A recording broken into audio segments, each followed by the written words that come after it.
As my husband prepared to move out, his gaze held a cold finality, as if I had become obsolete. He confronted me with a harshness that felt like a blow, treating me like a mere resource before giving me the ultimatum to leave the house. It felt like a betrayal, and I couldn't help but wonder why I was always the one to suffer. Despite my pain, I resolved to make this part of my plan for retribution. I'm Nancy, 46 years old, and I work as a civil servant at City Hall. After graduating from community college, I've dedicated 25 years to my job. I married Bob when I was 25, following a rushed wedding, and we had a son soon after. Our boy is now in college, living away to attend a local university. Our marriage has deteriorated over the years, especially since our son moved out. The warmth and connection we once had have faded, replaced by a cold distance and Bob's growing dominance. His dissatisfaction with everything I do has become a daily ordeal. He constantly criticizes the meals I prepare, saying they lack flavor and need to be remade. No matter how meticulously I clean and do the laundry, his complaints never cease. He even belittles my education and career, saying things like, "Can't you manage housework with just a community college degree? Why did I marry such a foolish woman?" Bob, who graduated from a prestigious private university and works as a salesperson at a major food trading company, often makes me feel inadequate. I've tried to discuss sharing household responsibilities, reminding him that we both work and that it would be fair to divide the chores. But his response is always the same: "It's the wife's duty to handle housework. You work government hours and have plenty of time. Our child is grown. You should manage on your own." Whenever I pointed out that our child is also grown for him, he would become enraged and suggest I quit my job. Bob's casual suggestion to quit ignores the reality of our financial obligations, living expenses, the mortgage, and our son's college tuition, all of which my salary covers. I've asked him more than once if he could contribute to the mortgage or tuition, but he dismisses my concerns, insisting that he will spend his money as he pleases while contributing only the bare minimum. We've kept separate bank accounts since we married, and I have no access to his finances. It's unsettling how one can become accustomed to this kind of life over 2 decades.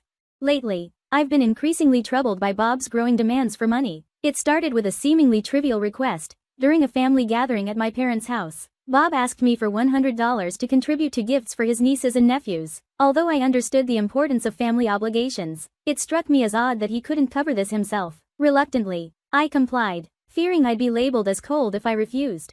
That was just the beginning. The situation quickly escalated. When my dad was hospitalized due to an injury, Bob asked for $400 for a get-well gift. Not long after, he demanded $300 for a wedding gift for a distant relative, someone from either my mother's or father's side. Each request seemed more outrageous than the last, and before I knew it, I was drained of thousands of dollars on top of our regular expenses. My trust in Bob began to erode, and my suspicion of his motives grew. Despite my attempts to deny his requests skillfully, Bob's temper worsened. He would angrily accuse me of being unwilling to support my in-laws whenever we crossed paths. The constant strain left me on the verge of tears.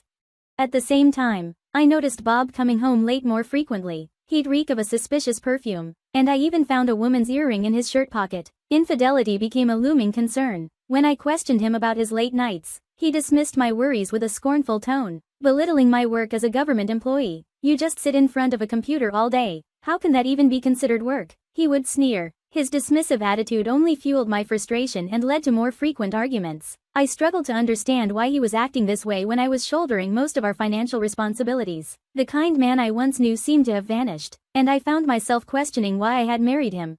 Then came the fateful day. Bob came home early, an unusual occurrence. "You're home earlier than usual," I remarked. "I have something to discuss," he said with an unsettling calmness. My confusion deepened as he abruptly stated, "Get out of this house." I asked, "Is this about your mistress?" To my dismay, he confirmed my worst fears. Bob revealed that his mistress was the owner of a bar he frequently visited for business. Unlike me, she was supposedly charming, gentle, and beautiful. He described their plans to live together with her child, dismissing any thoughts of reconciliation. I requested one night to think things over, retreating to our room. Bob's final words were cold and unfeeling.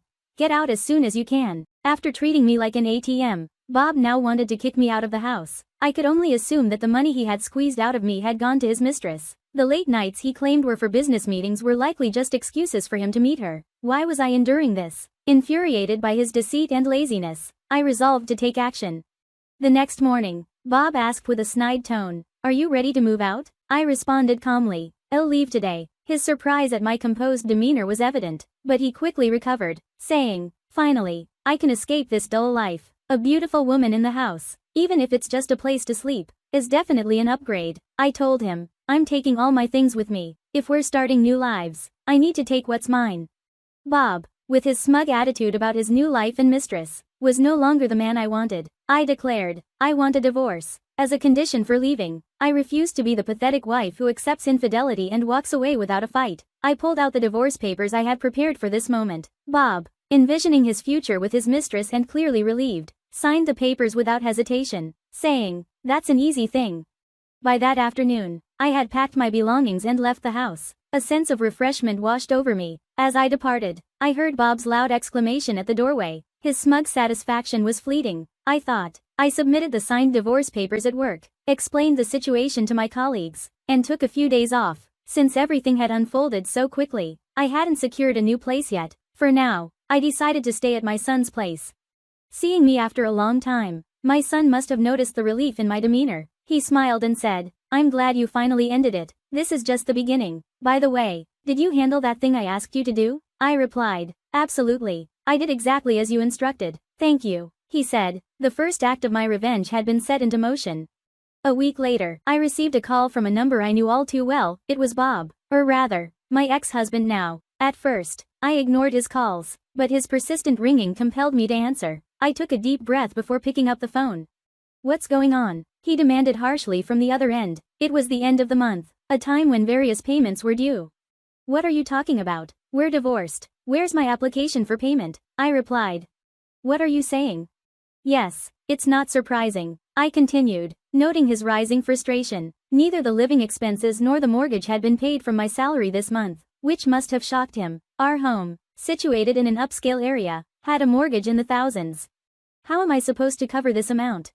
Your salary was. Bob's voice trailed off in disbelief. I decided to lay everything out clearly. We've been living apart under the same roof for a while now, so I didn't feel the need to inform you. I've been promoted to director. That's right, director, not just a manager.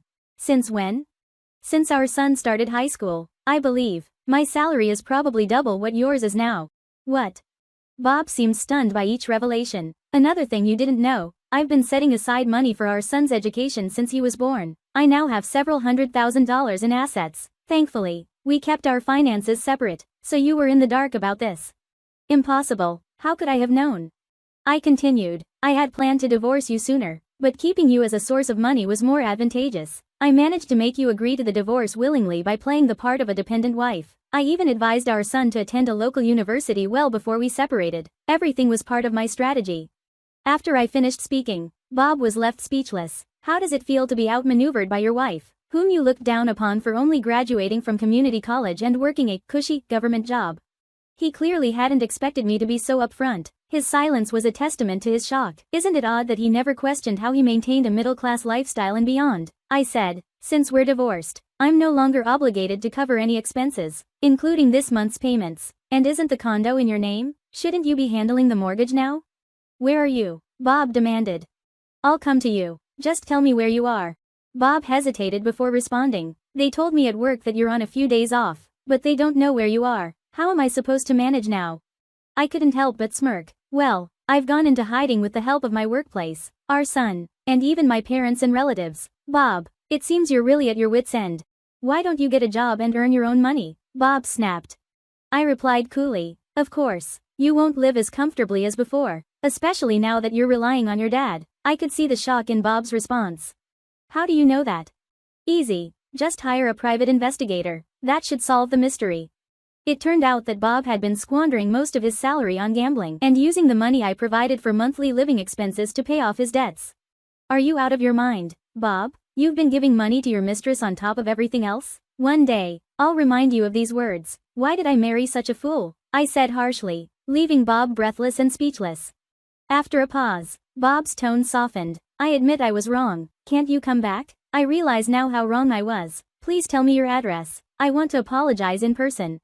He was clearly lying to keep me on the line. Since he hadn't learned his lesson, I decided to reveal a couple more truths.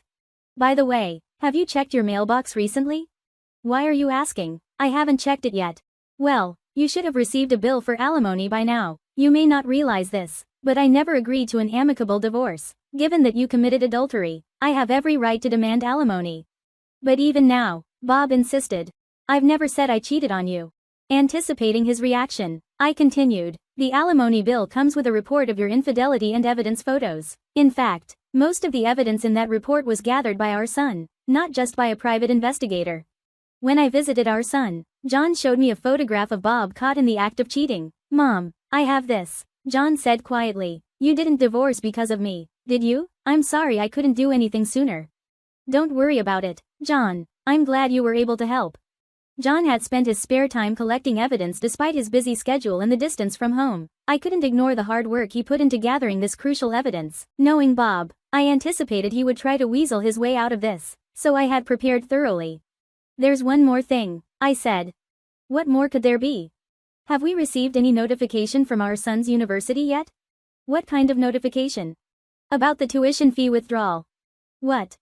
"Yes, I had instructed our son to switch the account for the tuition fee withdrawal to Bob's name. The tuition for this semester is due soon."